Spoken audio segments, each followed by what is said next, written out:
Tama na po.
Good afternoon, church.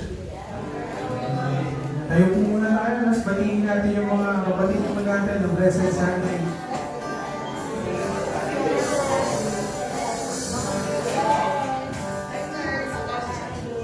Batiin natin yung mga nasa online. Magandang hapon po sa inyo lahat. Ang Blessed Sunday po sa inyo. So let's all praise God with all our life and all our strength and all our mind. My life is in you, Lord. My strength is in you, Lord. My hope is in you, Lord. In you, it's in you.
training all our stores, all our sheep.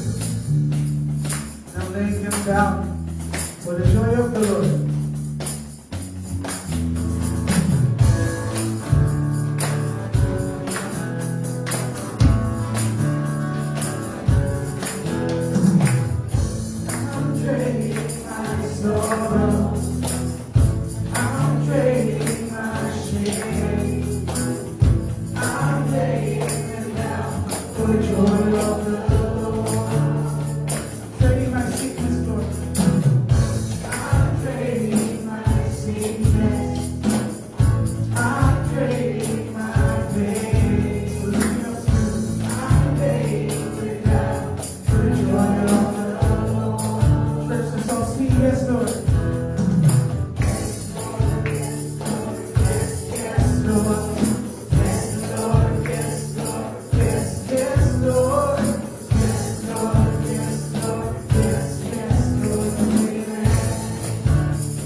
hearts, Lord, because we long to worship you, Lord God. We want to give you our heart.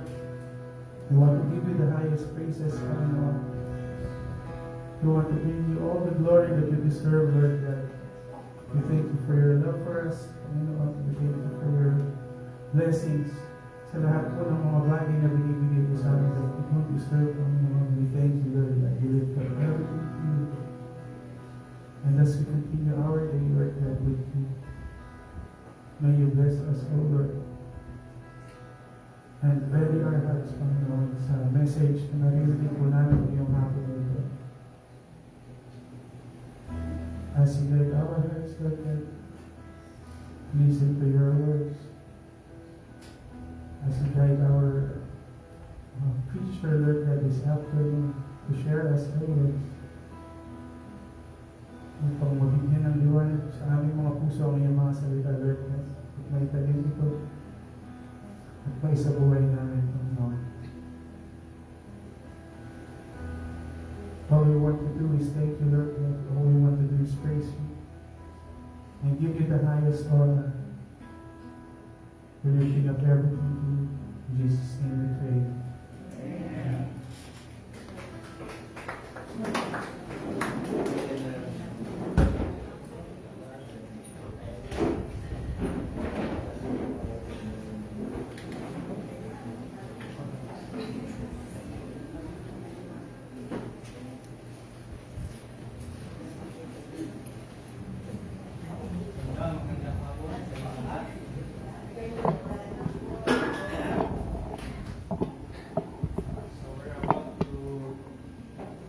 January, 11 months ago, 19 pa lang naman.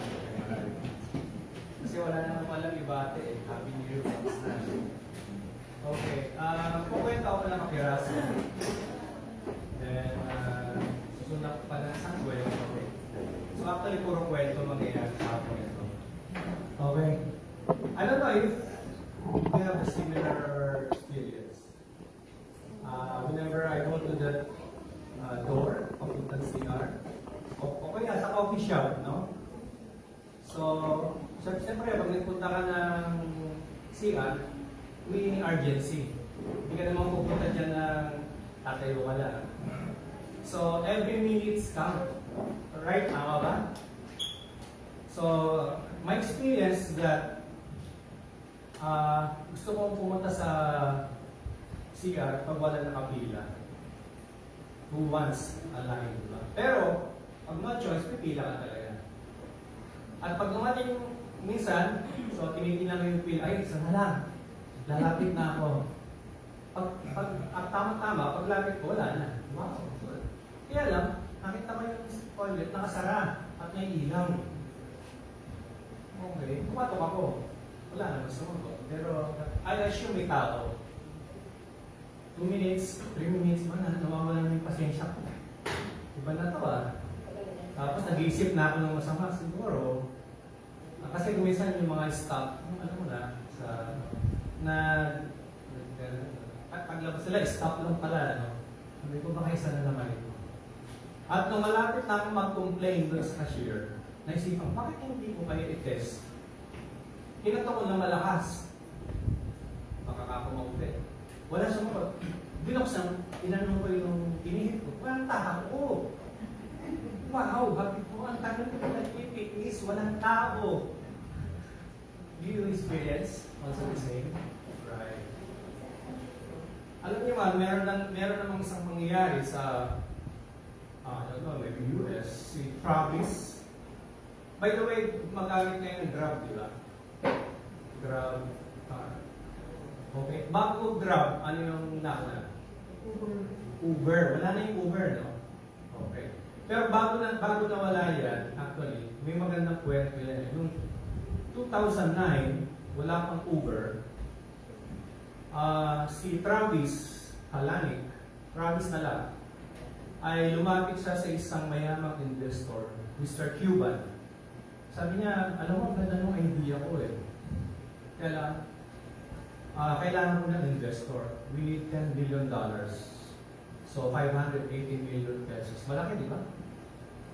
At sabi ni Mr. Cuban, Anyway, nagkaroon na sila ng business before, kaya wala namang question kung legitimacy. Ang question niya, how about the reaction of the taxi association?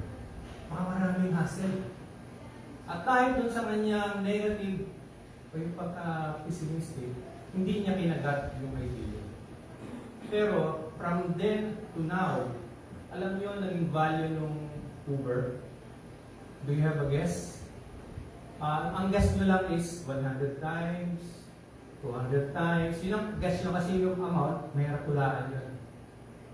So ilang times kaya lumaki yung business? Kasi ang pinag-uusapan natin, 580 billion o how much?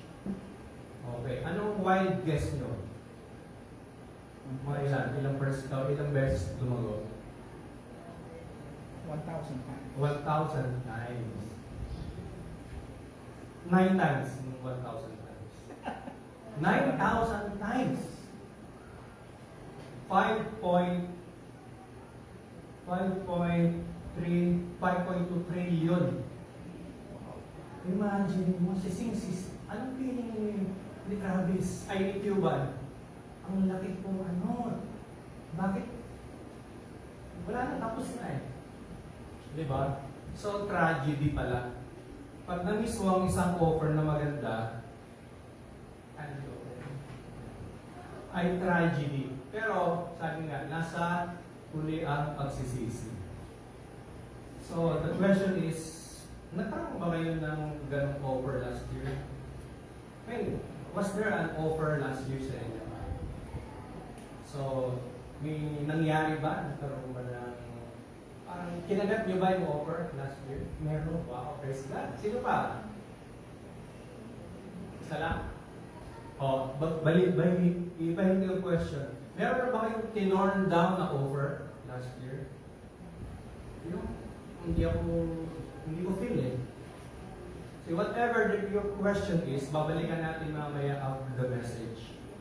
Alam si Brother Rafi may magandang nangyari offer sa kanya. Tama ba, Brother Rafi? Okay. So let's pray. Heavenly Father, thank you, Lord, that you are the one who opens door of opportunity.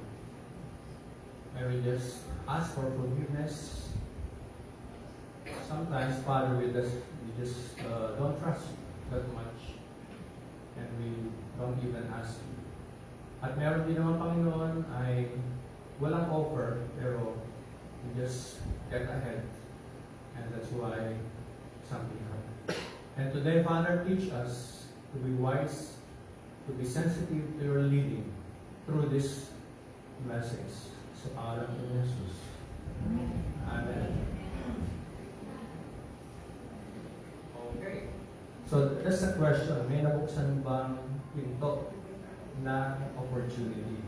So, galing kayo sa labas, pagpasok nyo rin sa pinto, may nangyari ba sa experience? Di ba sa labas, mainit, magulo, maalikabok. Kung pumasok kayo, may nangyari ba? Yes. Parang ganun yung opportunity. By simple entering a piece of wood, like him, welcome. Yeah. So nagkaroon ng changes, yung heavenly, may worship, may music, may pamirienda pa.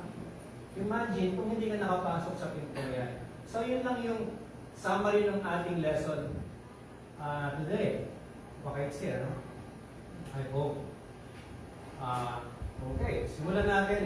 If you have the Bible with you, or you can read this, siguro basahin natin ng sabay-sabay, pero try to meditate on the word as you read. Okay? The prophet, 1, 2, ready, go. The prophet Said to him, "This is what the Lord says, because you fear man and said must be destroyed. Now you must die in this place, and your people will rise to the essence people." Well, ang negative ng simula natin, biglang kumbaga sa drama, yung agad no? The negative side agad tayo, no? Well, I don't intend it to be that way. Kaya lang, let me give you a background. Paano nangyari ito? paano nangyari yung kasi judgment ko sa isang king. At alam mo, talaga naman namatay siya. Pati yung kaharian niya, nadamay pa. Okay. Alam niyo ba si King Ahab ay pinakamasamang hari sa buong Biblia. I don't know kung meron ba kayong alam na mas masama. Okay? Pinaka-kontrabida. At alam niyo ang nagpasama? Yung asawa niya, dinoble pa siya. Tandem na tandem talaga sila. Made in hell. Si Jezebel. Okay, if you're about to name your daughter, don't ever think of this name. Okay? Baka kasi minsan, pumunta ng tunog ha. Okay. Pero alam niyo ba kung bakit siya? Siya ay mangkukulam. Bruha in short, no? Witch. At passive. Ang masama dito, si King Ahab, although king, parang puppet. Ano yung bubulungan lang siya, susunod lang siya. Passive siya, no? Kaya yung pagiging passive pala kung minsan, hindi rin pala okay. Parang wala na lang away, passive na lang ako. Yun ang problema.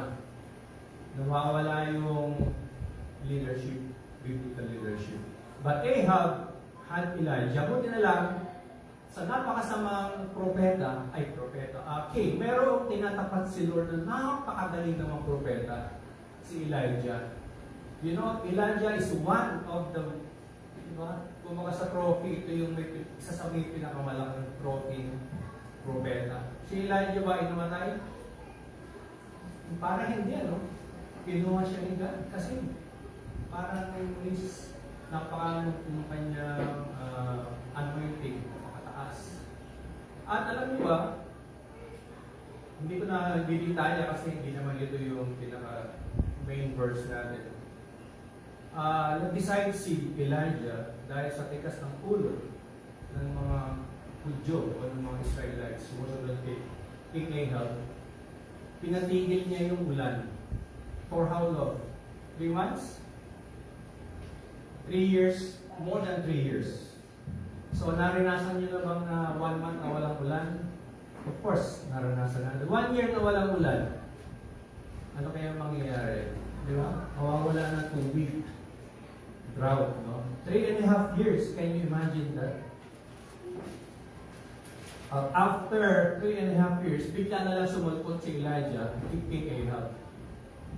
Alam niyo yung unang bukang bibig ni Elijah kay King Ahab after drought na yun? King Ahab, lipunin mo ang iyong mga bulaang propeta. Magtutuos kami. Alam mo kung gaano karami yun? 450 or more. So, ilan tayo dito? May 50 ba tayo? So, 450. So, times 9.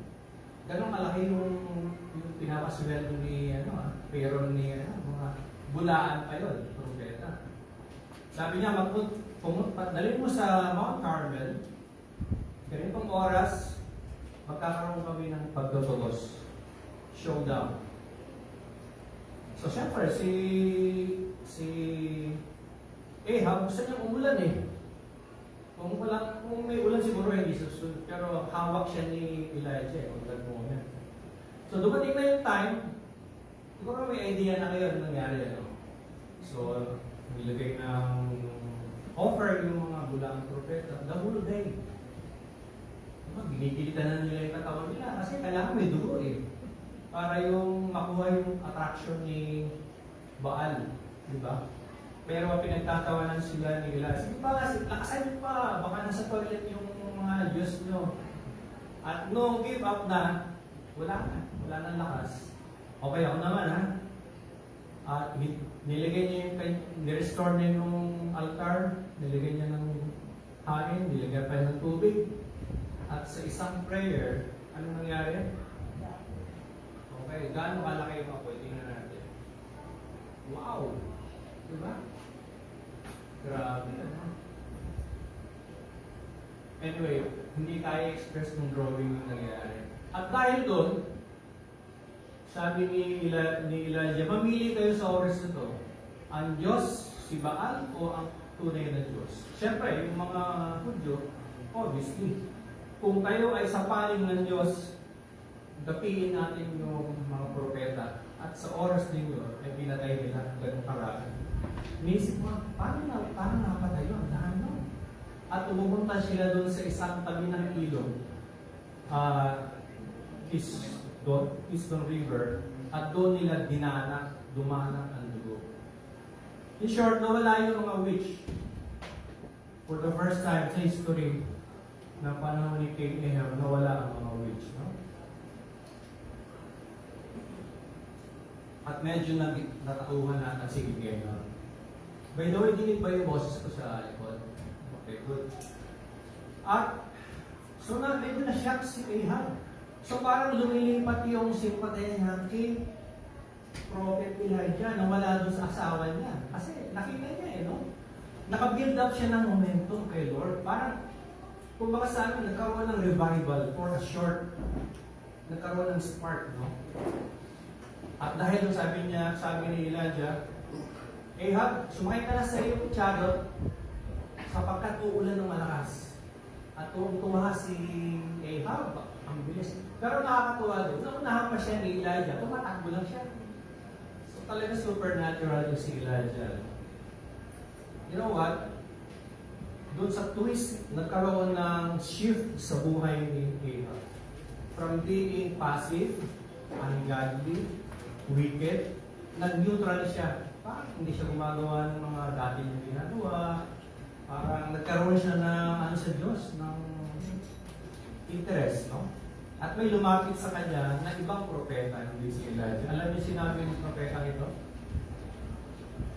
King Ahab, magkakaroon ng isang malaking problema. Aatakihin ka ng sanghari.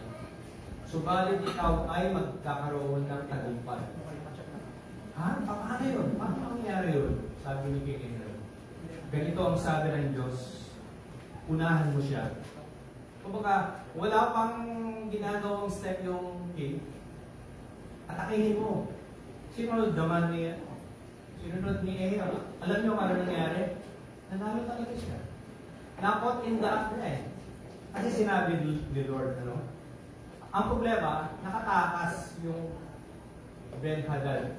I don't know kung na-recall ko properly yung king's names, ano? Nakatakas talaga. Well, sabi ng propeta, nakatakas, pero anyway, kung mo naman siguro kasalanan, nakatakas eh. You know what?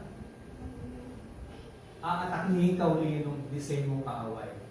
Ha? Ano ba? Pero, mananalo ka uli. Diba? Talagang tuwa-tuwa si King Ahab. Bakit naman? Kasi, ang sabi nila, kaya daw bila kayo natalo sapagkat ang Diyos nyo ay Diyos ng bundok. Pero sa patag, hindi kayo mananalo. Yun yung sinabi ng King Ben-Hadad. At sabi ni God na insulto siya.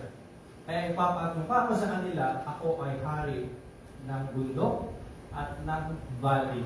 Yun ang reason bakit mananalo siya. Alang-alang sa pangalan ng Panginoon. Pero sabi ang kabilin-bilinan ng propeta, make sure you prepare because you will win. Okay, no problem. Good kaya ko yan, sabi niya. At ganun nga, nanalo na naman. Iisip ko yung kwento, no? Nanalo talaga. Pero alam mo ba ang problema?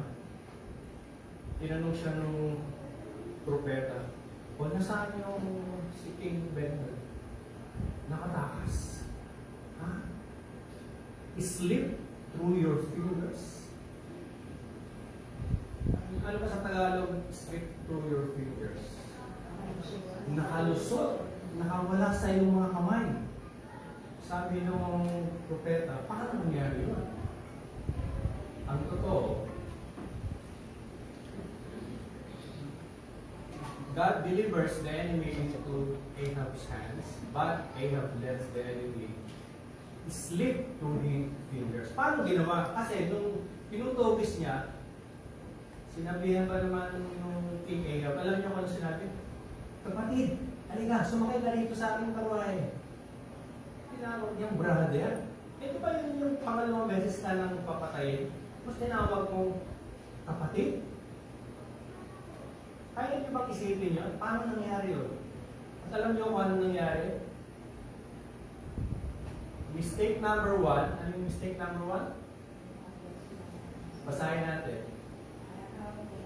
Ahab, that's not your brother.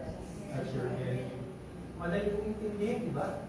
Hindi mo sinugod ka 2 times, tapos sabihin mo, kapatid. Mistake number 2.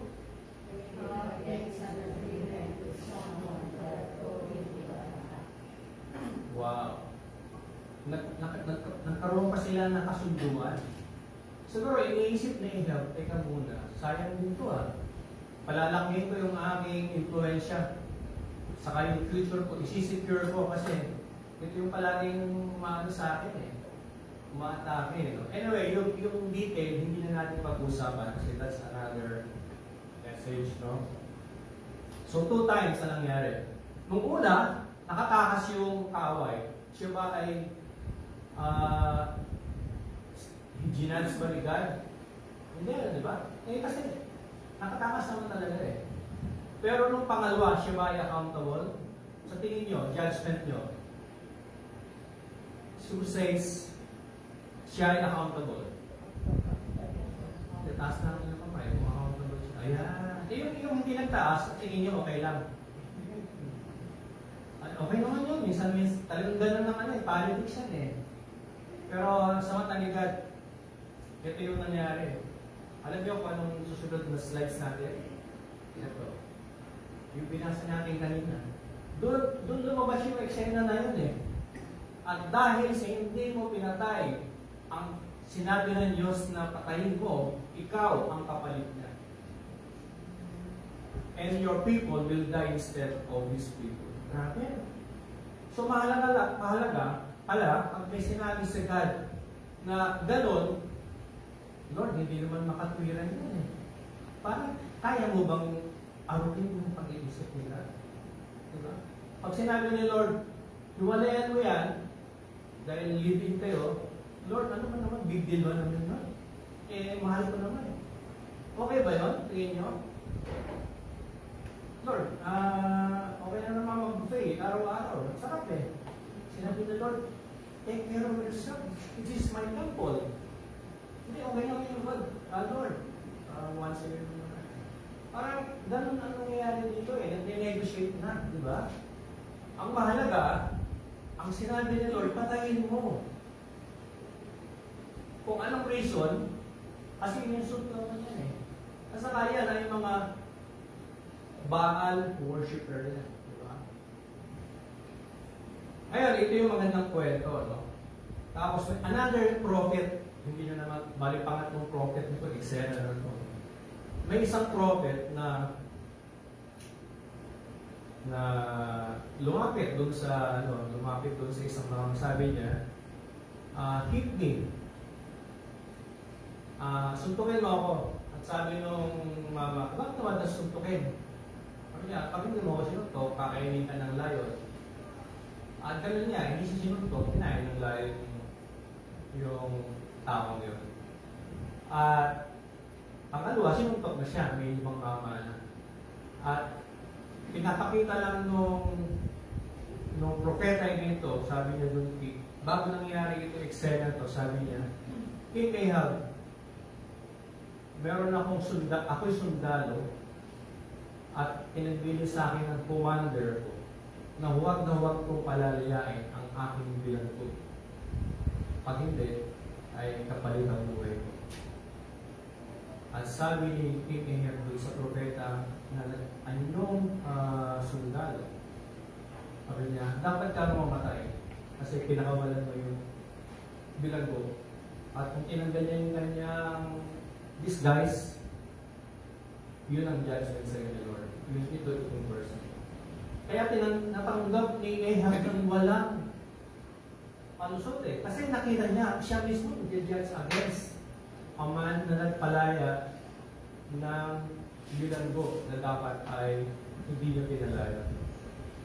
Okay, papunta tayo sa isang topic na tungkol sa opportunity, like Yung binigay kay Ahab from being enslaved sa kanyang nasa kadiliman. Siya yung nakakita ng liwanag, binigyan ng 2 victory.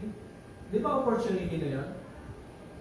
Napakalaking opportunity bilang hari, di ba? At ngayon, titingnan natin ang buhay natin. Paano tayo makarecognize ng opportunity? Kasi kung hindi natin kayang, like example natin, ano, nakakita na ba kayo ng totoong diamond? Nakakita na ako sa showroom. Di ba yung mga display? Siguro, I'm sure nakakita rin kayo. Pero yung nagkaroon ng sariling diamond, yung mga kinakasal, di ba? Nagkaroon ng diamond, di ba? Yung wedding day. Maliit, malaki pa rin. Diamond din yan eh. So, ganun din ang opportunity. Hindi lahat ng kumikinang ay ginto. Tama, ang galing. At lahat, hindi naman lahat ng ginto ay yun ang hindi ko alam. Kumikinang siguro pala. Okay, kasi you know what? Pag hindi mo nalaman ang opportunity against false opportunity, kasi meron din false opportunity, right? It's a trap. It's a scam. Yeah. So, may hirapan ang buhay natin. Di ba? So, bigyan ko lang kayo ng kaunting explanation. Di ba, ang buhay ay nagkakaroon ng momentum. So, Tagalog ng momentum. Pag-andar, pagsulong, di ba? Yung pag from stagnant, bigla na lang, biglang, nagkaroon ng buwelo, parang yung, di ba, pagtutok ng baril ng isang athlete. Yung momentum na yun, napakahalaga ng sipa na yun eh. Kahit parang yung kotse, pag nag-start ka at nagtumapa ka na ng gas, hindi mo pwede, di ba? Sisira yung momentum. Ganon yung kay Ahab, nagkaroon ng momentum. Pero kung careless tayo ay born again, di ba nagkaroon ng momentum? Parang, yung sama pala ng buhay ko, walang pag-asa. Tapos, nagkaroon tayo ng Bible study, nagkaroon ng deliverance, yung sumpa sa atin, naminana natin, nakawala tayo doon. Nawala yung pagmumura, paglalasing, pagsisinungaling, at marami pa. Pero kung tayo ay relax doon, nandiyan naman yan, hindi naman yan mawala. Para tayong magiging patras, yung ang binag ng bato sa ating likod. Kasi naging, yung careless or casual. Basta-basta na lang. Diba? Para-barabay na lang ang buhay natin. Diba? May Bible study, may wala, may prayer, minsan meron, minsan wala. Diba? Okay, yan yung danger kapag tayo are careless. Okay? So, we should recognize opportunities. Okay. Kung minsan naranasan nyo ba yung natutulog kayo, bigla kayong nagising na lang kayo, alimpungatan, naranasan nyo ba yun? Tapos parang gustong-gusto mong, Lord, tinatawag mo ba ako? Di ba hindi mo maipaliwanag, parang gusto-gusto mong mag-pray, no? Kaya parang gusto kong balikan yung verse na binasa ko kanina, 2 Timothy 20:42, baka may ibig sabihin sa akin. From nowhere, bigla ka na lang nagkaroon ng drawing to God. Naranasan niyo ba yun? Pero hindi, wala yan. Pangungot lang yan. You miss the opportunity. Kasi tinutulak ka ni God eh. Ang tawag doon sa English, prompt. Pero pag tinagalog mo pala ang prompt, hindi mo makita yung exact words sa Tagalog ng prompt. Nakalagay doon, tinutulak, pinipilit, walang exact word eh. Pero whatever it is, God is prompting us to draw to Him, to draw near to Him. And if you catch that, okay, gusto kong manalangin kay God. At dinulog mo lang kay Lord, Lord, ano pong ibig sabihin? Just like si Samuel, naalala yung young Samuel, for several times, tinatawag siya ni God, no? At because he was sensitive to God, So, nangyari na kagad sa buhay. So, what is opportunity? Of course, marami tayong definition ng opportunity. Pero tingnan natin yung definition natin. Can we read this all together?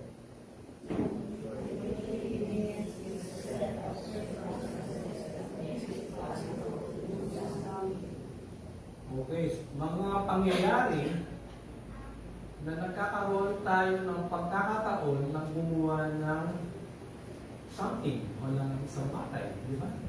Ano ba yung something na yun? Ano ba yung something na gusto mong gawin dahil sa opportunity mo? Gusto mo mag-aral? Trabaho? Ano lang, counting hint lang. Isa lang. Matuto ng something. Okay, so yung doon sa pangyayari yun, magkaroon ka ng bukas na pagkakataon na ma-experience ang ibang klaseng karanasan, ibang antas, ibang level. Wow, ibang level ka na. Diba? Parang usually ganun ka, ngayon ganun ka na. Diba? Pero alam niyo ba, ganun din ang opportunity ng devil. Naghahanap ang devil palagi ng opportunity. Ano naman ang ambisyon ng devil? Palagay niyo. Okay, to destroy, to kill, and steal. Meron siyang ambisyon eh. Palagay niyo ba tamad o masipag ang devil? Hindi siya nagpapalampas ng pagkakataon. Nakikita niyo ba yung pusang yan? Isang pagkakamali ng ibon, may mangyayari dyan, tama? Di ba nakita niyo yung focus ng pusa? Sabi dito, basahin natin yung Luke 4:13. The devil left him. So alam niyo yung context ka, no? Di ba tinukso niya si Jesus? So hindi siya umubra. Pero umalis siya, bilang talunan pa hindi. Sabi niya, I'll come back the next time. Okay, I'll come back. Sabi, meron siyang, follow through. Sa Ephesians 4:27, do not be the devil of football. Grabe, ano? Pag bukas ng kaunti yung pinto, alam niyo ba yung kaunting bukas ng pinto, may pakang susuot doon? Na-imagine niyo yan? Pero kumisa ganun yung aso natin, no? Kaunting-kaunti lang ng bukas, shoot yung muso niya, eh. Kasi talagang gusto niya pumasok. At alam niyo kung sinong pinakamagaling sumingin sa bukas ng maliit na pinto? Kasi sino? Lamok. Wala nang gagaling pa sa lamok. Kaya butas na history niya, pinapasok pa eh. Okay. Romans 3:13-14.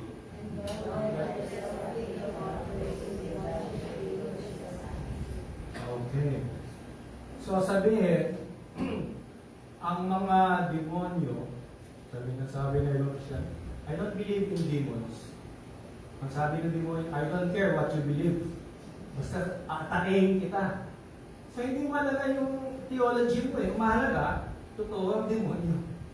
Diba? Subukan mo browse. Browse ka lang. In few minutes, laglag ka. Tama ba? Kung hindi ka nakapokus kay God.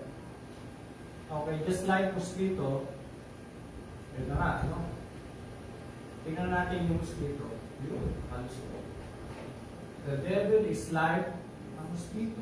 You open the door, lalagyan mo pa ng welcome, you're invited, no need. You don't welcome devil. Uninvited yan. No? Gate crosser. No? So, pero alam niyo ba kung gaano negative, that's a negative perspective ng opportunity.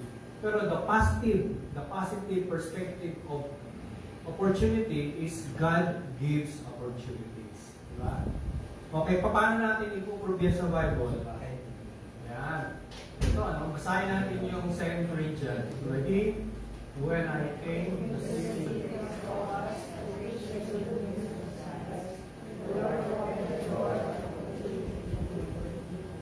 Okay. So, where's the word?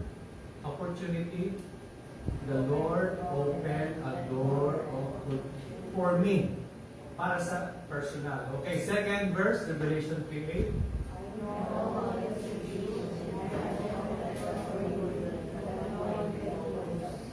Okay, si God ang nagsasalita rito. Di ba? Sinabi niya sa Church of Laodicea. So, yung opportunity ay binubukas niya kanino?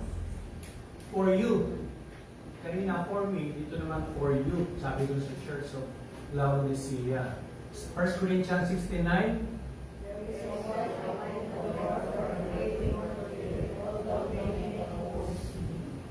Okay, so kanino naman binukas yung opportunity? Kanino naman? Sa many. Ay, that's a word. For great work here, no? Yung malaking work pala, nagiging great kasi may binubuksan, may nagbubukas ng opportunity. Tama? Very visible yung ano, yung opportunity. And the last verse is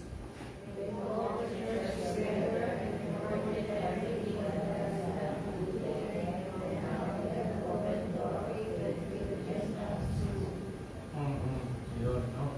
So the door open door of faith to us, di ba, for the Gentiles. Ang Gentiles tayo, no? So makikita mo yung way ni Lord bago mag-prosper o magbukas ang isang opportunity, may dapat buksan niya. Kaya ang mga manggagawa, alam na alam to eh, ay hindi pa bukas eh. Sarado pa eh. O kaya may sinara, sigurado may bubuksan si Lord. Alam mo, Brother Rafi, right? Kasi pag nauna ka doon sa bukas, ano mangyayari sa'yo? Untog. Kasi didiretso ka, sarado eh. Hindi mo mauntog ka lang, no? Kasi hindi ka naman pwedeng tatalo sa pinto. Sisiraan yung pinto, babakbakin natin yan. Okay, nakalusot mo, masirado mo yung pinto. At saka, hindi naman para sa iyo yung kabilang kwarto. Yun ang danger, no? Okay. Tingnan natin yung next slide. Ayun. How did you get it? Kasi yung damo kanina, balikan mo yung damo, hindi ko pala tapos yung issue ng damo. Para bang, tingnan mo na, ayoko naman mangyari ito ah. Ayoko namang pindutin itong green na yung blue na yan eh. Pero paano nangyari yun? You know what? Kapag pinanghinaan ka ng kalinisan o purity, pag pinanghinaan ka ng paninindigan, para bang I'm just relaxing. Kailangan naman, minsan nag-unwind tayo eh. Pag binaba mo na yung guard, di ba? If you put your guard down, di ba yung mga military, no? Nakahawak yung dun sa kanilang usik or right? Pag binaba nila yan, siyang bigat eh. Doon na atake ang kaway, tama ba? O, gano'n na nangyayari, no? How did he get in? Sounds familiar? Parang, di ba? Lahat naman tayo, di ba? O, paano ko nalaglag doon? Di ba? Yun yung opportunity kasi yung topic natin. The devil wastes no opportunity. Tandaan natin. Ito ang keyword. Babalik ko na yung kasi nag-delete ka ng Facebook eh. Scroll mo kasi yung Facebook niya. Pahamak yun. Dinelete mo. Tingnan mo na, gaganda ng balita. Ano ulit? May download ulit. Balita lang. Manonood lang ako ng mga updates. Yun yung opportunity na sinasabi. Diba? Mukhang friendly yung ibo mo eh. Pero the interest itself, nagbukas ka ng kaunting pinto. Sisilip lang ako. Yung pasok na yung apat na mo. Sunod-sunod na yun. No? On the positive side, God gives opportunity. God gives you blessing. Di ba? Kasi imagine mo, kung dito tayo mag-stay ng 1 linggo, dito, kwentuhan tayo, 1 linggo tayo dito, okay lang? Di ba gusto mo rin lumipas sa kabilang pinto? Ano kaya itsura ng kabilang pinto? Baka yung pagkain, o kaya mas malamig doon, o kaya gusto mo na lumabas, sawa na ako eh. So, ganun din yung yung new blessing, di ba? Hindi naman tayo discontented, pero yun yung way ni Lord, di ba? We are raised to deliver. Okay. Ano kaya itsura ng opportunity? Sabi ito, God makes the way. Sino ito yung nagsasurfing? Meron ba rito sumasakay sa ibabaw ng alon? Ako parang pinapangarap ko pero nakakatakot eh. No? Pero yung si Brother Rocky na try mo, diba? Anong feeling? Sarap, diba? Pero no matter how excited you are, you have to wait for the wave. Because nobody can make a wave. Ganun din ang opportunity. Anong ginagawa mo hanggang walang wave? Yun ang next topic natin. What can you do while the door is locked? What will you do when there's no wave yet? Okay. Naalala ko nung June 2022, nung nabalitaan ko na, oy, ganito, yung CCC. Then I approached Brother Carding, nakita kami, excited ako. Excited ako, hindi dahil sa problema, but excited ako sa opportunity. May nakita akong opportunity. The opportunity is to meet my old friends and to work with the church. At since that time on, iba na yung naging buhay ko. Nagbago yung schedule, nagbago yung group, nagbago yung lahat, ministry, 2.5 years ago. But if I let it slip through my fingers, nasaan kaya? Ako, hindi kayo. Ako ang may problema. Di ba? So that's one example, my testimony. So, pag tinutulak ka ni Lord into a new spiritual season, anong gagawin natin? Magre-respond. Di ba? Okay. Okay, the second thing about opportunity, palagay mo, pag may pinto na palaging sarado, anong nababagay sa pinto yan? Pasara mo na. Kasi hindi mo bumubukas yan eh. Dingding yan, no, di ba? Pero yung pinto, palaging bukas. Brother SJ, pag yung pinto, palaging bukas, tanggalin mo na yung pinto. Sagabal lang yan eh, no? So, because the door is meant for a purpose. Ano ang purpose ng pinto? Okay. It's security. Number one, security. Tapos, minsan yung malikabok, yung aircon. Pero mainly, it's to keep it closed and open for a certain time. Alin ang matagal? Magbukas, nakabukas o nakasara? It's open, close, and open for a short time, temporarily. Yan yung design ng pinto. Okay. Kaya kami, meron, naalala ko, may nakalak sa bahay namin, may isang wall na gano'n, napakalaking pinto. Kasi gusto namin, pag binuksan, actually, ano siya, sliding door nga siya, para mahangin. Ang pagkakamali namin, pinasok kami ng pagnanakaw. Kaya ba nang muli, pinasara lang namin. Kasi yun lang naman ang purpose niya, yung hangin. Hindi siya entry or exit, no? That's our mistake. We learn from experience, no? Okay. Door provides access. Yan. Actually, ang purpose ng door talaga, positive, no? It provides access.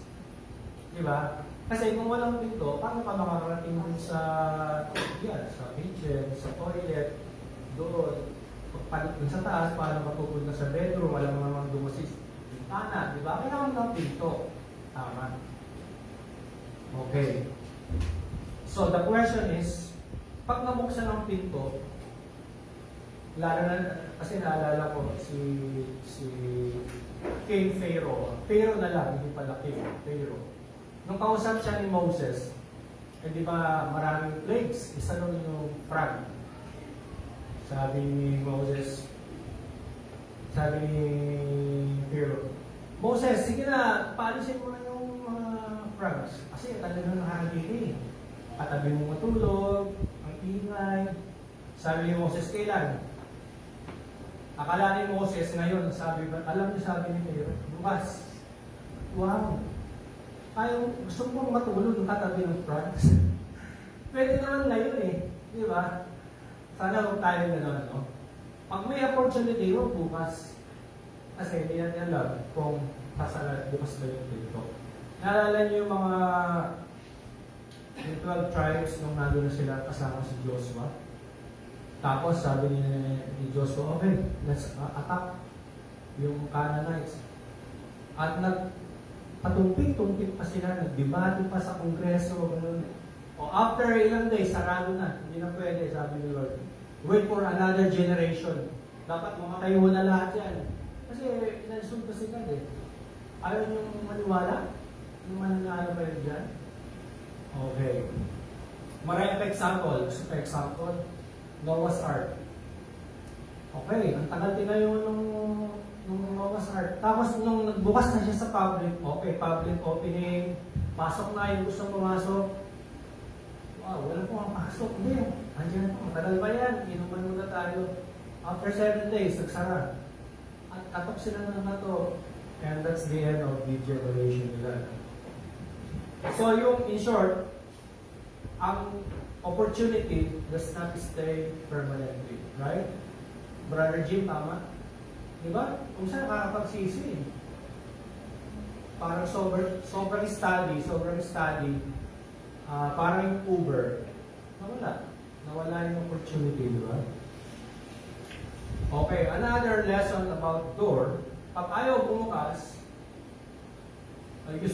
dapat ang door pala usually closed, no? Anong gagawin natin?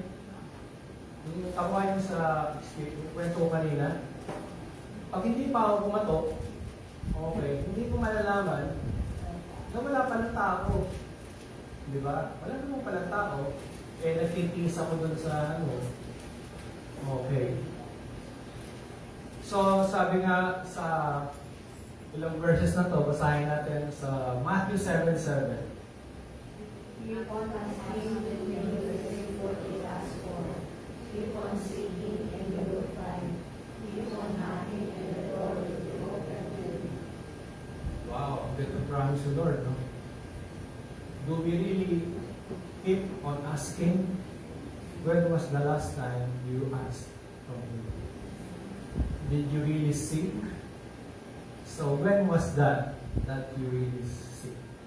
And the last question is, when was the last time you knocked on the door of God? With sincere desire, no?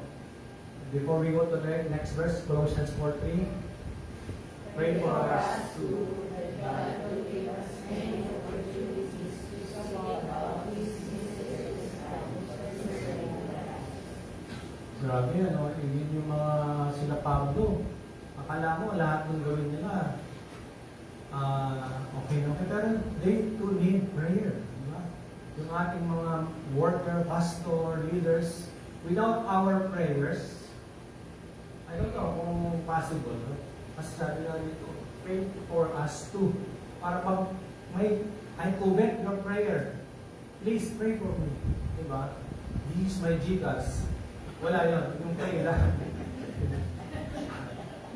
Oh, latest edition yun yung Gcash number. Okay.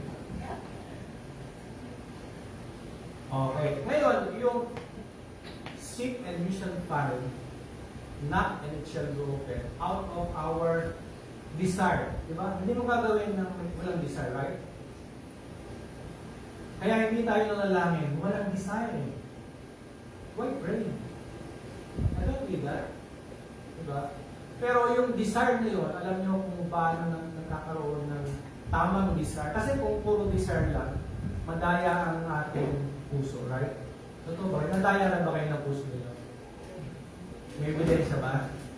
Okay, sa puso, mga boyfriend, sa asawa, nadaya ako eh. Akala ko yun eh. No? Kasi sabi rito, take delight in the Lord first. Tama ba? Then He will give the desire of your heart.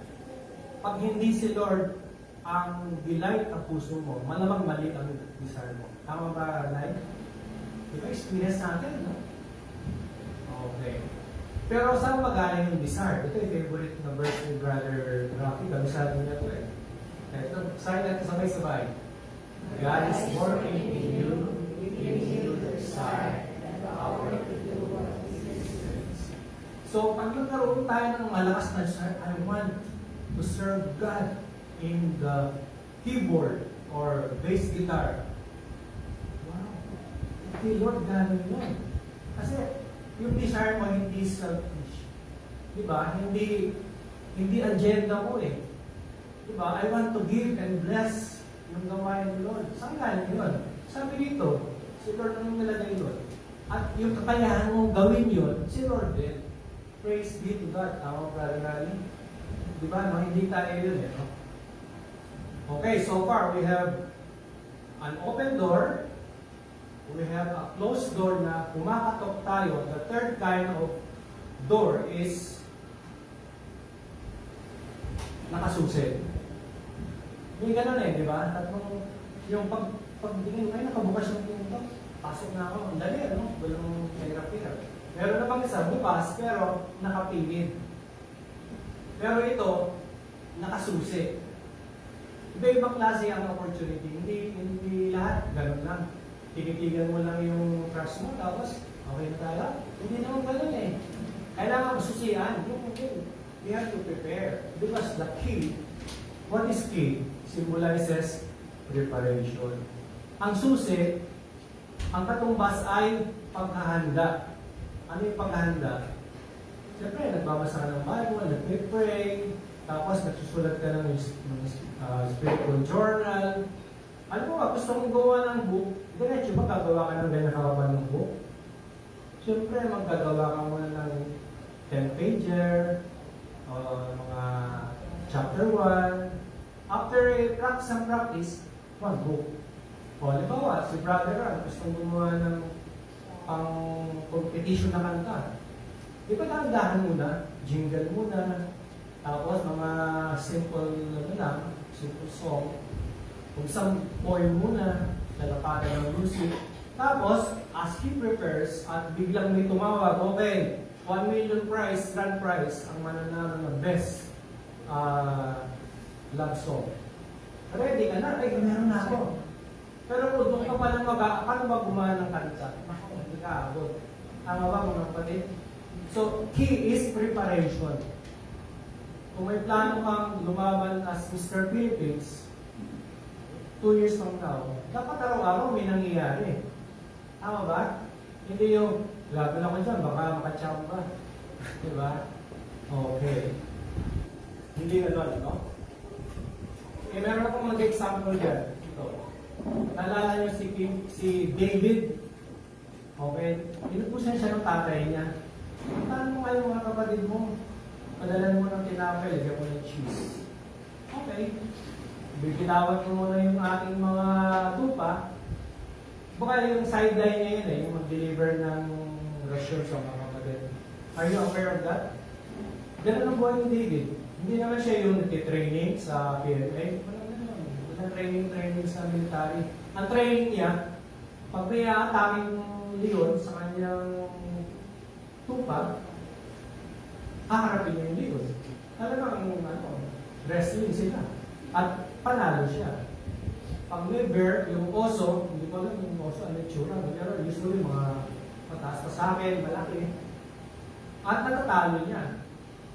Kaya nung nakita niya, tingnan mo na, bakit ang daming tao rito? Mga kasamahan ko, yung mga anak niya, ng mga soldier. Tapos sa kabilang side, sino yun? Palestino, si Gulayat. Pinagmumura sila. Ako, pati yung pangalan nila, matadamay. Ikaw na, nagalit si David. Sabi, bakit pinagpabayaan yung ganyan?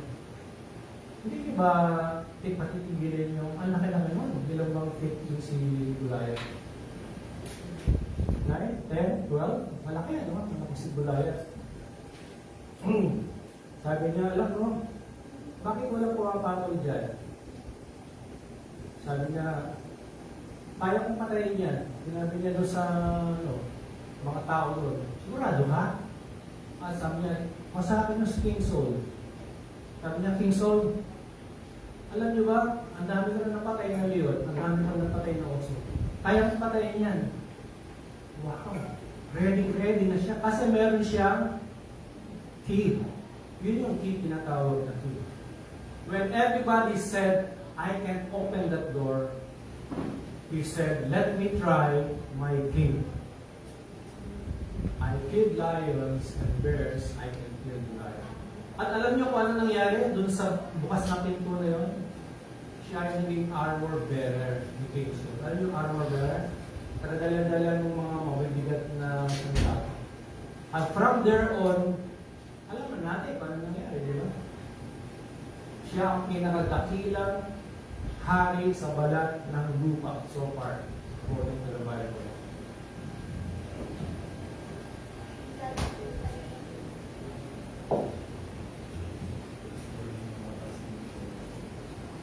Okay. Okay, let's go to the next part of the door. Malinaw ba yung drawing, ay yung picture? So what can you see? Mukha ng door. Okay. So ito yung nagkataon two-panel door, two-swing door. Itong part na to, anong tawag dito? Si Brother Romy, Carpintero, anong tawag sa Tagalog? Entry. Ito alam ko eh. Hamba ito. Sa English, threshold. Hinahanap ko sa Tagalog, walang exact na translation ng threshold. Kasi alam niyo ba kung anong purpose ng threshold? Ito yung hangganan nung dito ka nang galing at simula nung first line ng new room, the end of the door. Kaya, ang symbolism niyan sa buhay, yung luma mong buhay hanggang dito, at ang bagong buhay ay isimulan mo pala. That's the first line ka pala. So, a threshold in our lives, na born again ka na, hindi ka na yung lulong pagkatapo, pero hindi ka pa nagkakalimpay. Kasi ikaw, born again ka lang. 10 years ka pa lang eh. Ay, sorry, 10 days pa lang pala. Pero kung minsan, kahit 10 days, 10 years ka na, kung minsan parang threshold pa rin tayo. Alam mo, it doesn't depend on years. Tama ba mga kapatid? It depends on your yung obedience and spiritual discipline. Of course, grace of God pa rin. Yun pa rin ang bottom line. Biyaya pa rin ni Lord, no? Pero gusto mong healthy. Okay? Okay, wala ka ng soft drinks, wala ka ng cake, wala ka ng ice cream. Pero, ang feeling mo, chubby pa ako. Tabako pa. Kasi simula mo pa lang naman eh. Threshold ka pa. Siyempre, alam ka naman bigla ka na lang lumiit, di ba? Keep on, push on. Di ba? On the other hand, kung ikaw naman ay gustong mag-gain ng weight, di ba? Kain ka ng kain, tulog ka ng tulog.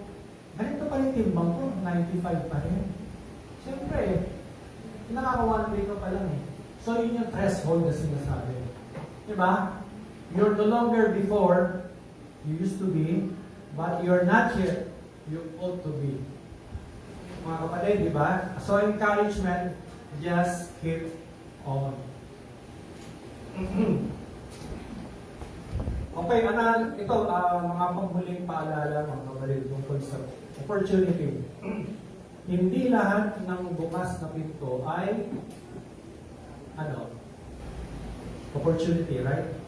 At hindi lahat ng seemingly opportunity ay totoong opportunity. It could be, sabi nga kanina, trap. It could be a test. It could be a danger. Do you agree?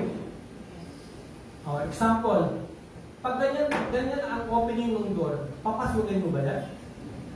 Door yan ha, bumukas ka, kaya lang pag gano'n. Tapos, hindi ka kasya. Hindi door yan, ba't ako papasok dyan? Eh, kung hindi na makalabas. Okay. So, anong sekreto? Kapag kailangan mong mag-bend down of your morality. If you bend down of your integrity, don't get it. Okay, iwanan mo yung pamilya mo. Para lang mag-abroad, para kumita, paano yung mga anak mo? Diba? Sino tatay nila? Okay, ako ay papasok sa negosyo na mag-deliver ng mga hindi ko alam kung ano yung dinideliver pero ang laki ng pila eh. Di ba mag-iisip ka, ano kaya ito? Ano yung dinideliver mo? Ba't 10,000 per plate? Yan yung opportunity. Di ba? Okay ka, ang daming example kung magbibigay. Pero bibigyan kita example na naalala niyo si David. Nung siya hinahabol ni King Saul, sabi ng Lord sa kanya, one day, ikaw ay magiging hari. At kahit anong gawin mo sa iyong kaaway,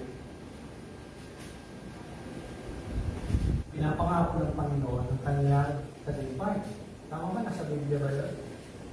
At isang araw, habang si David ay nagtatago, pumasok si King Saul. Alam niyo kung anong ginawa sa kuweba? Nag-CR. Okay. At sabi nung kasama ni David, David, ito na. Ito na yung opportunity natin. Nakatalikod, ano yun na? Tapos bukas, hali ka na. Ano sabi ni David? No? It's not an opportunity. It's a trap. You know why? Hindi ganyan ang ikakilala ko sa Panginoon. Hindi ganyan ang tagumpay na sinabi ng Panginoon. I trust God. Alam ko, hahabulin niya ako. Maraming pang araw buhat niya. Pero I cannot kill him this way.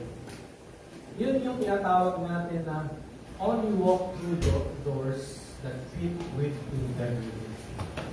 Meron ba kayong alok ngayon o pinag-isipan na similar case? You have to forget that you're a Christian. Temporarily. Kalimutan mo muna yung testimony. Wala na. Okay. Short time lang to. I mean, short for a short period of time. 1 year contract. Okay, yun yung mga paalala po natin. Okay, alam niyo pa rin, isa rin warning, no? Naalala niyo si King Ahab? Ano nga yung ginawa ni King Ahab?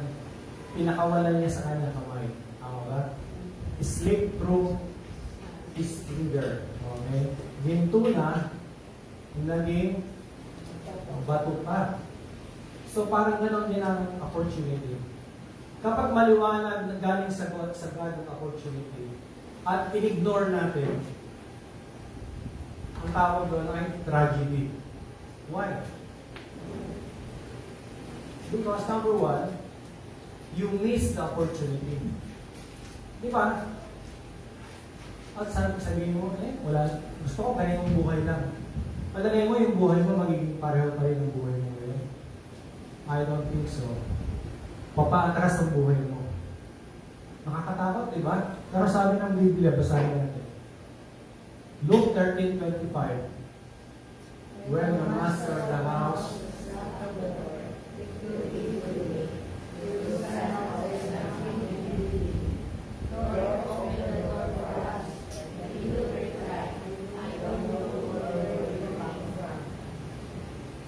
nakita mo yung sino nagsasalita dyan? Si Jesus, right? Grabe, ano? Kasi, nung binuksan niya yung pinto, nobody wants to come in. Tapos, nung sarado na, anong ginagawa nila? Lord, please! Naisip ko na, decide na ako. Sabi ng Lord, sino ka? Ano pangalan mo? Grabe, ano? Sakit, di ba? Pag si Lord nasabi sa iyo. At ito pa yung mas masakit. Luke 19:44.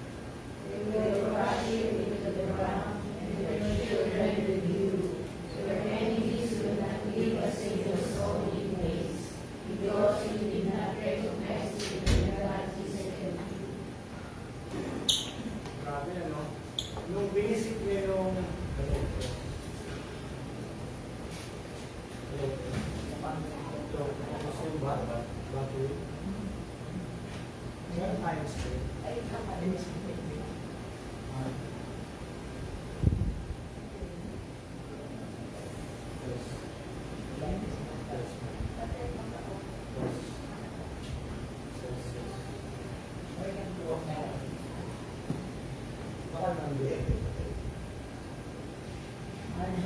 Hello, yun. Yes.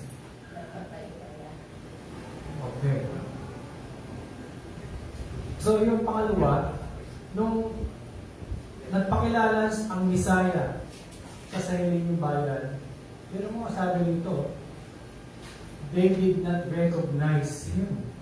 At dahil doon, naging masaklap ang pinahantungan ng generation na yun. Kaya almost na libo ang tawag ng Jerusalem, Siege of Jerusalem. Nung talagang sinunod ang buong Jerusalem at napaliwara ang yung generation na yun na hindi ko kilala si Lord. Ganon din ang opportunity, mga kapatid. Naalala ko nung ako'y nare-retire lang sa trabaho. Nagtrabaho ko ng mahabang panahon. Siguro mga more than 30 years. Tapos nung pagka-retire ko, sabi ko, magpapakayaman ako. Kasi magagawa ko na yung magandang idea eh. Pero alam mo, nagkasakit ako for more than a year. Nagbago lahat. At dahil doon, nakita ko, binigyan ako ng Lord ng bukas na opportunity para sa katwiran niya. No? So, ganun ang opportunity. It doesn't always follow na pleasurable, pleasant. Hindi ganun ang opportunity palagi. Ang opportunity is when God's draw you near to Him. Yun ang opportunity. Okay. Basahin natin, Proverbs 10:5.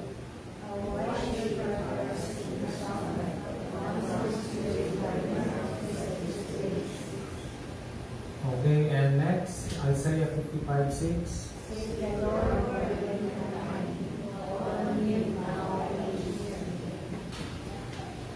Seek the Lord while. Sabihin, hindi siya palagi. Tama ba, mga kapatid?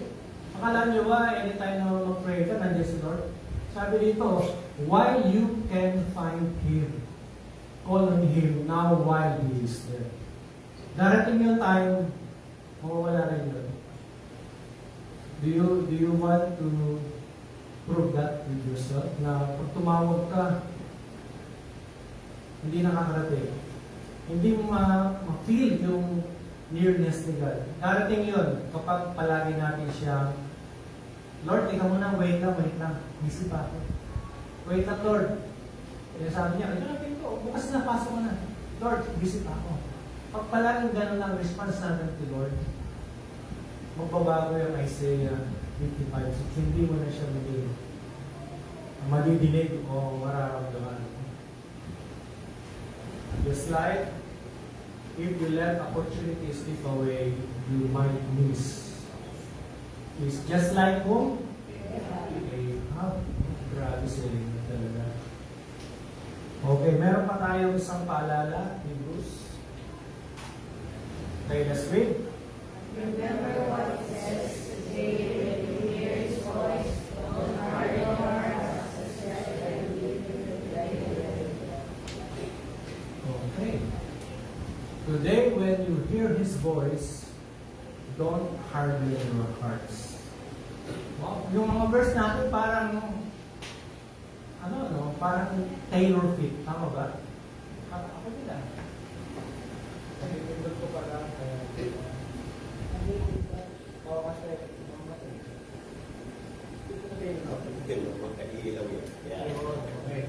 kasi ang sarap pindutin, malungkot. Okay. So when you hear the voice of God, how do you hear the voice of God? Through His Word. Right now, do you hear the voice of God? Nangungusap ba sa akin? Ako, nung piniprepare ko to, wow, sarap talaga mag-preach. Ang hirap, pero ang sarap. Kasi, nakapokus na dun sa message ko, no? Okay, I want to ask you many questions. Okay lang ba? Pagod na kayong tumingin dito, maliwanag kasi lang. Can you close your eyes, please? Tapos, mag-focus kayo dun sa tanong, hindi dun sa nagiginig nyo or imagine nyo. Kung yung question ko, bibitawan ko, babagalan ko, sagutin mo ng tapat sa Panginoon. Hindi voice, kundi with your mind. Okay, may mahaba pero sama-sama tayong makinig sa question nito. Anong mga pagkakataon mula sa Diyos ang iyong pinababayaan? Anong mga talento mo ang natutulog? Sa anong mga aspeto ka nagwawalang bahala sa tinig ng Diyos? Anong mga relasyon ang iyong hindi pinapahalagahan? Anong mga pagkakataon sa ministry ang hindi mo pinapasok? Anong mga pangako ang hindi mo inaangkin sa pananampalataya? Anong mga yaman ang hindi mo ginagamit para sa kanyang kaluwalhatian? Saan ka tinipigilan ng takot sa pagtupad sa plano ng Diyos? Anong mga kakahiyan ang inuhubog ng Diyos na iyong tinatanggihan? Anong mga pagkakataon para lumago ang iyong pinababayaan? Anong mga spiritual disiplina ang iyong pinababayaan? Anong pangarap ang binibigay sa iyo ng Diyos sa iyong puso na hindi mo pinupursige? Anong mga aspeto ang nangangailangan ng pagsisisi na iyong pinapaliban palagi? Anong mga pagkakamali sa iyong nakaraan ang pinatawad na ng Diyos na hawak-hawak mo pa rin? Saan ka tinatawag ng Diyos na lumabas sa pananampalataya, ngunit nagdadalawang isip ka pa? Anong mga pagkakataon na pwede kang magpatotoo para kay Jesus ang iyong iniiwasan? Anong bahagi ng iyong buhay ang tinatawag ka ng Diyos na isuko? Anong utos ng Diyos ang iyong sinasadyang nilalabag? Sa anong mga paraan ka hinahihina ng mga habit mula sa layunin ng Diyos?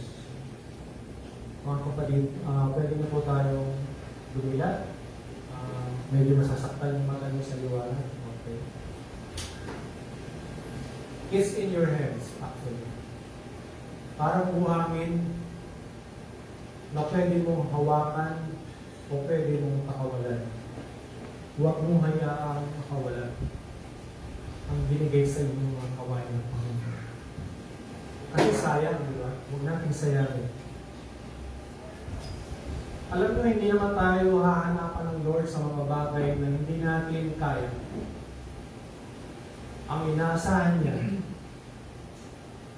ang pinagkaloob sa atin na may biyaya niya. Kapag tayo ay pinunbit ni Lord, maging tapat tayo sa Kanya. Don't excuse. Meron siyang gustong baguhin natin, maging, honest, no? Magsisi tayo doon at iwaksi doon. Sabi nga rito sa Revelations 3:20, can we read this all together? Look, I stand at the door and knock. If you hear my voice, knock on the door. I will come in, you will share and will be together. Sa ibang translation, behold. So, can you imagine Jesus is knocking outside the door 24 hours, 7 days a week, 12 months a year? Mangyayari kaya yun? I don't think so. Because Jesus is God. Jesus is Lord. When He knocks, may clay lang yun. Pero, may biyaya ang Panginoon. Diba? Pero once na binuksan nyo, ang ganda nang gusto nyo mangyayari. Kakain ako sa'yo. Magkasalo tayo. Bilang friends. Right? Friends tayo ni Jesus. Not because we're friends, because we're good, because He came to us Okay, out of this verse. May kwento ako, magtatapos ko dito. Meron akong nakilala na chief engineer o kapitan ng barko. For 30 years na kanyang marriage, medyo nag-dwindle. Yung anak niya, dahil sa kanya, hindi siya in good terms, hindi rin siya okay on your walk with God. Pero by God's grace, after counseling, pastoral deliverance, at pananalangin, in short, siya ay nagbago. Nag-switch sila ng asawa niya, mga anak niya na-restore. Ngayon, naglilid na siya ng group namin. Okay, wow. Opportunity. On the other hand, I have a friend at hindi naman chief, o basta he's a high-rank engineer. Malaking sweldo. Mga anak niya, hindi niya tinuturuan about God. Ang buhay nila, basta-basta lang. Tapos, nalok namin sila ng Bible discipleship group for several times. And several times, they said, later on, we're not ready yet. What happened?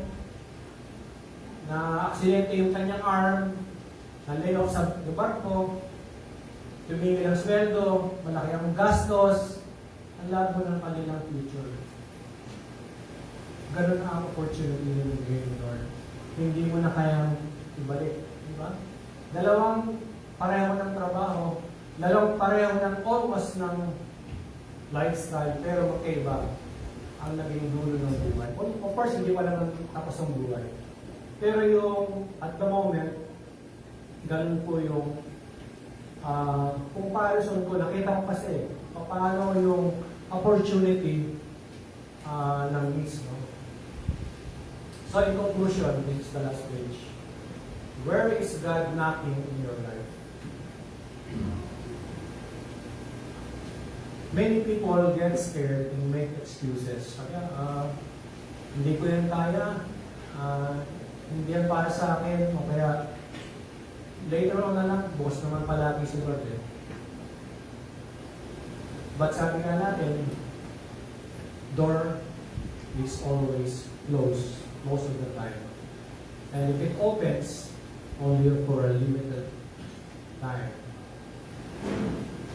Kapag sinara ni Lord ang pinto, yun na yun, sarado na.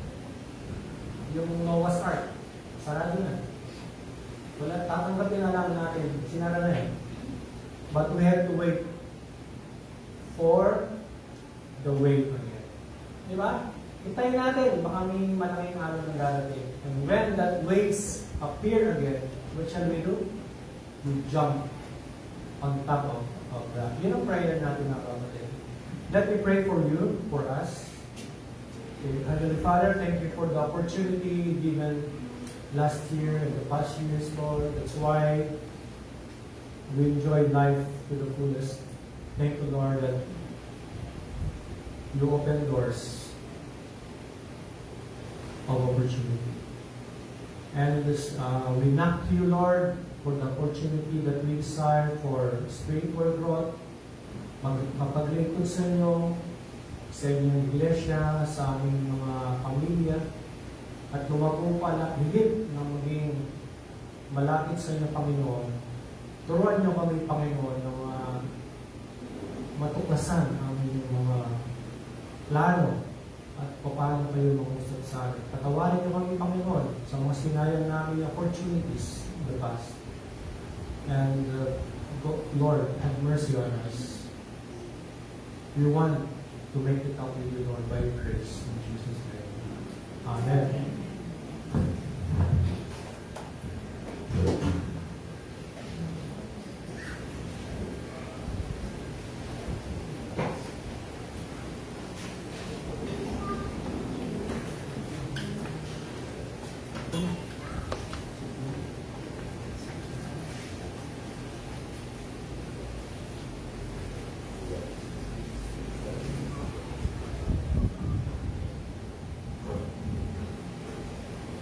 Salamat sa mensahe ng Panginoon.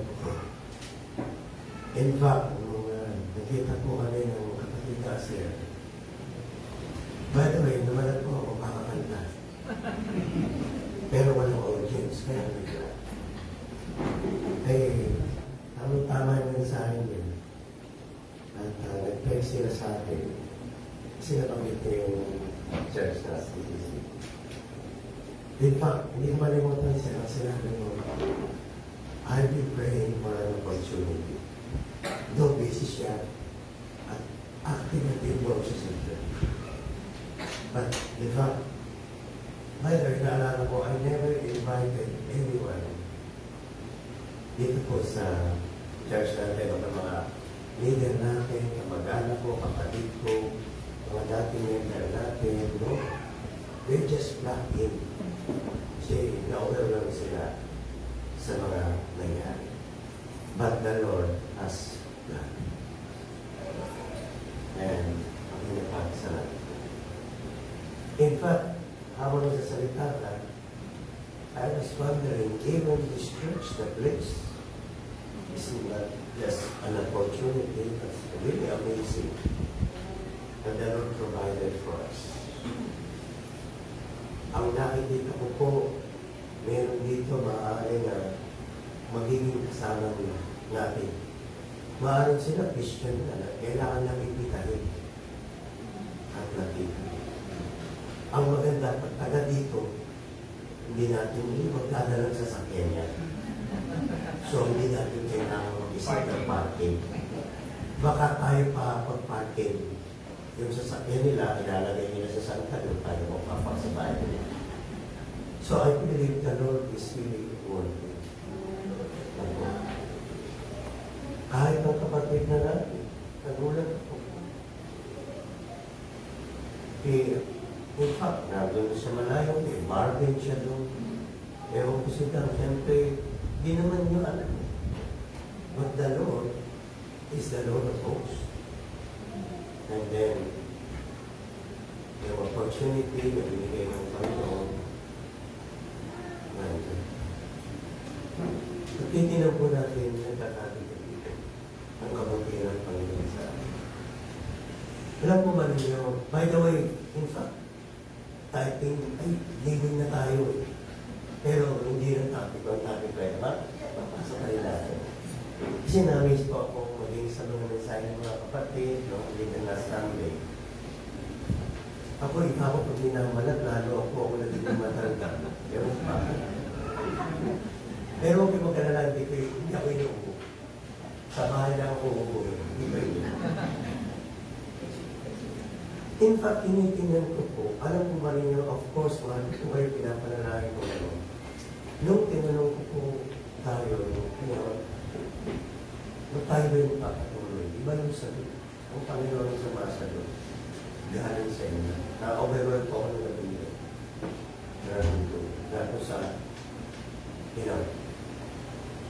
ang Panginoon talaga naman. In fact, pagtitingnan ko po tayo, magkakakuha na tayo. At yung kasiglahan, para tayo hindi dumana sa isang pagsulong mo. Kasi alam nyo, ito maganda, biblical na biblical tayo. Pag sabi mo sa katabi mo, biblical tayo. Alam mo ko bakit? Kasi ang Israel, di ba? Ano sabi? Mensahe nga na naalala sa katabi. Di ba Israel may one ganun siya? Kaya ang Panginoon nagmamagay sa kanila. Hanggang sila ay mapunta sa loob. Siyempre, ang loob ang pangako natin sa langit. Pero, kita natin, anumang mga experience natin, pag talagang ang Panginoon gagawa, siya talaga ang nagbibigay sa bawat isa sa atin. Siya talaga. Hindi. So, take ko lang. At tinanong ko sa inyo, kung kami kayo aalis, parang natuwa ako. Hindi ko alam kung magiging masaya. Ako ganito, philosophy ko. Hanggang ako'y nakatapak dito sa Pilipinas, hindi ko ako. Yung sila ng Panginoon ko nakakala, hindi ko ako, ang message ko siya, hindi talaga. Kasi ganun lang po ako. Kaya ko lang po mag-isip yung ngayon. Yung bukas, meron, pero ang nangyayari.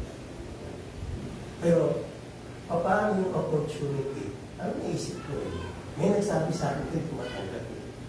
Ano ka naman magkakaroon ng opportunity ka? Sabi mo, nandiyan ka. Umis, basta. Oo nga naman. Paano magpupunta mo pa, Pastor? Kung dito ako. Alam mo naman, may kakayang palayasin ako, kakayang ano. Pero actually, tama. No? Kasi ang Panginoon ang gagamit sa kanyang mga anak, walang indiscipline sa bulsa. Kaya na-encourage po ako baka nakikita ko kayo sa family. In fact, sa Sunday, pagkadating sinabi, isang beses na lang mag-isip, kahit isang buwan. Ngayon siguro, pakain ko, ito na yung sun, kasi wala na akong bote. Nababago rin po. Pero alam mo, habang nakaupo ako, no, tuwing uuwi ako, in fact, dating ng message ko, tungkol po sa akin. At isusulat ko bawat pangalan. Kung talagang ang Panginoon, talagang kami ay organization. Isusulat ko dito sa blackboard mga kasama natin. At nagugulat ko kayo. Sabihin, mga 60 to 70 ko para makita ng mga leaders natin. Pwede yung mga leaders po natin, kalimitan, yung mga kalagamian natin nandito. So, panalangin po natin sila. Lastly, ako rin po na-ultimate din po sa pastor. Hindi po mag-pastor. Ako na kundi. Ako po yung nakikinig at nadaan sa ibang mga pastor. We are belonging, I'm belonging to them. Sila tayo lupa. Kaya kapag sila nandito, ang tingin ko po sila kahit ang kapatid na bilang, mga pastor, mga leaders, pang-apat, ipasa na natin. Salamat. In fact, ang giving, ano mo gusto kong sabihin kanina? Even giving is an opportunity. Ganun lang yun. Okay. Ngayon, of course, may mga pagkakataon, giving tayo, that's okay. At na tayo ay talagang ito. Pero, ang tayo na giving an opportunity, siya po ang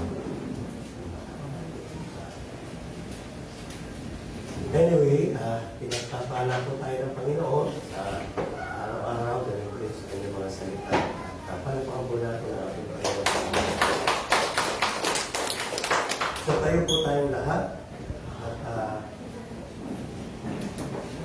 Rap, ikaw na nga mag-pray pa ang musik mo sa isang pagpili. So hindi natin ang biyaya ng Panginoon sa isang panalangin. And then we have a musik prayer. Yung pangulong panalangin ng Diyos, ang mga kapitbayan na pupuri, nagpapasalamat sa iyo sa ako ito. Tunay nga, ako po ay nakina, Lord. Lahat ng iyong ginagawa para sa amin, Lord, ay para po sa iyong kabutihan at ganun din po sa iyong iglesia.